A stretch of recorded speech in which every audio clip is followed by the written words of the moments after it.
play wax tracks, man, to Jessica, and she's like, whatever, like, this is what I'm into. So, like, but you're talking to the person who has just been like, oh my gosh, I can't wait to finish my Jonathan Franzen novel on audiobook. I don't have time. I'm a very, different kind of person. Yes, as we all know, Sean is my cousin. And so growing up, you're, 12 years older than me? Yes, that's correct. So growing up, I was always like, oh, he's so cool. Still pretty cool. And he's still pretty cool. Yeah, he's cool. He's cool. He's all right. So it was kind of a cool thing because I, was kind of just like always a weird artist type of person. And I always liked to sing and I like to perform. So, I was playing drums in a different band and singing, and he was like, you should do stuff with the Molecule Party. Oh, yeah, absolutely. So absolutely. my influences maybe are just a little more a little different, eclectic, a little more not even just kind of all over the place, but it's great to be able to work together and make this sound that is original. And it definitely is, because the stuff that you guys do, it mixes a lot of those wax track genres together that no one else is doing. And you guys really cornered the market in it. And if you haven't heard it, you got to hear it. You got to listen to it. It's going to be played on this show. I guarantee that. Up next, here's our boys from Georgia, Days to Come, with their new track, Ashes.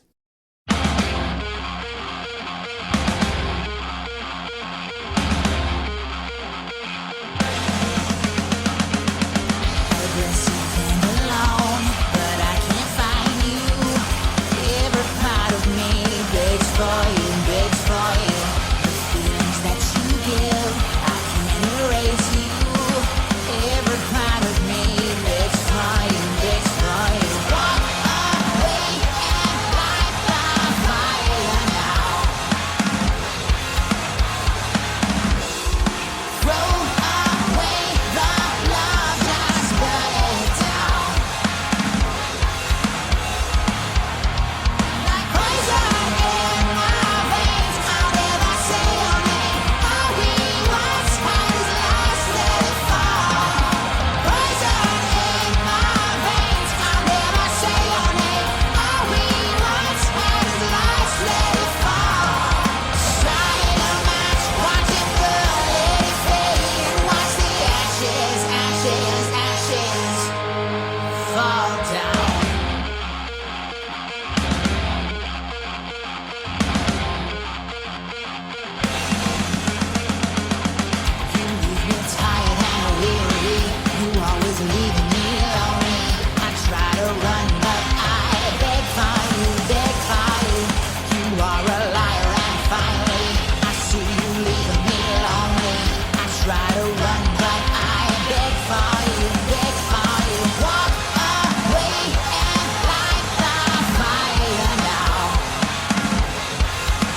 that was our friends from Georgia, Days to Come, with their new track, Ashes. Right back here on Darkest Corners of the World, joined by Sean and Jess of the Molecule Party from right here in Pittsburgh, PA. And we're having a little jaw wag about expectations versus reality for the independent artist. Sean, I know that we wanted to talk about something that was specific about expectations versus reality when it comes to recording. Sean, your thoughts? Yeah, recording is interesting for the independent artists. That, like, you know, Jessica and I, we definitely put much of our free time into the Molecule Party. We obviously have day jobs. I mean, music does pay, but doesn't pay a lot. So, like, we kind of, like, you know, we work our day jobs. But, like, as far as recording, it's difficult to kind of translate your initial, you know, like your vision, like your initial vision to, you know, reality. Like, it takes a while and it takes a lot of work. So, like, it's essentially like, you know, like you have a home studio, and then, like, for example, us, like, I have my studio, and then I bounce everything to our producer's studio, and then we just kind of, like, go from there. But, you know, like, it is certainly a process, and it's certainly, like, something that, like, you know, takes a lot of work to make our vision truly realized, if that makes sense. Like whenever you have something that you're working on in the home studio and you think this is going to sound amazing, mm-hmm. and it doesn't really translate, like, to yeah, the actual song. You listen to it in you know, in a more sonically, you know, accelerated setting. So there's a lot involved as far as that is concerned. And you think, like, oh, I'll just record it, and then you listen to it, and it sounds terrible. So right. Yeah. So I mean, it's a lot of trial and error, but, like, you know, basically we are on the same page and we know what we want. So, like, it's to the point where we can figure out pretty early if something's going to translate into a release versus something that, like, we just, you know, just keep to ourselves. If that makes sense. So, like with that whole thing, I know what that is. I know what it's like. I've been there. You know, I've been in the place where I know how the song should go. I record the song by myself. I know what should happen. You get to the studio now. The guy that's recording it has got a different idea of how it should sound. And now you've got something totally different than what you thought it was going to be. Yeah. That happens all the time. Yeah. But, like, honestly, with us, it's happened to a positive degree. It really has. Yeah, usually we're like, I don't know. And it's like, well, just trust me. And we're like, I don't know. But then the end result usually is like, oh, wow, okay, I see what you're saying. That does sound good. So we try to be really open-minded with it. So one of our bigger hits, if you can call it that, was the first song off the last album. They're all hits, Sean. They're all hits. They're all hits. You don't have one bad song. Well, thank you. But I told the producer, who's a collaborator, the guy we want to tour with, and I do music for him, he does music for me. But, like, I told him, like, well, this is probably one of the more weaker songs in the album. He's like, this is the strongest song on the album. And literally he just deleted a bunch of extra shit I had on it and made it a fucking hit. So, like, you know, it all depends on, you know, it's really important sometimes to bring somebody else in to have an ear, because how many artists do you know that you love the original work, but then they go on to produce crap, and you're literally saying to yourself, these guys need a producer. These guys need somebody to, like, not be a yes man and say, like, hey, this sucks. You need to do this, or this with it. You know what I mean? I do. We kind of employ a producer to kind of, like, keep us in check. Right. And I think that, you know, just riffing on that is a great litmus test for a new song is, you know, a husband, wife, girlfriend, boyfriend, just people that, maybe they don't play an instrument, they just only listen to music, and they can tell you, that sounds like shit, because that's the person you're with every day. Like, how does this sound? That sounds like shit. Okay, I'll start over. Yeah, my wife calls my songs her lullabies because, like, I'm working on them all night and she literally falls asleep to them. So, like, she generally gives me her honest opinion about them. Yeah, absolutely. And and I have, I've got Rayanne, and she'll tell me, that sounds like shit, stop playing it,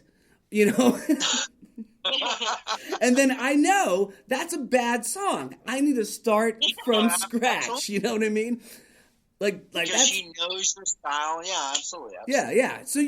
So you need that litmus test for a person that doesn't play an instrument but appreciates music.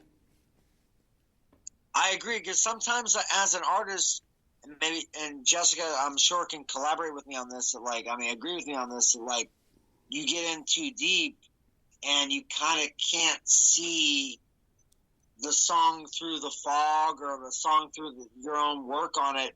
And sometimes there are certain tracks that just need to be abandoned and or put aside for later. And there's no more work to be done on them, and they should just be kind of left behind for another time.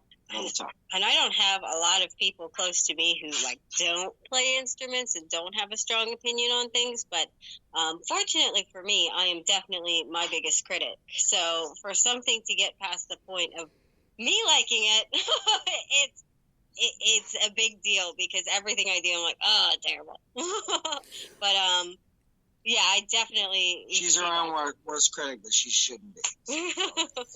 And I think that speaks volumes to all of us as musicians. We're always going to be our own worst critic. Like, I could do that better, or I could have done that better, or I could have used a different stanza or phrasing on this part, And then we just dive in, when sometimes the answers are really simple and you just need to hear it from somebody else.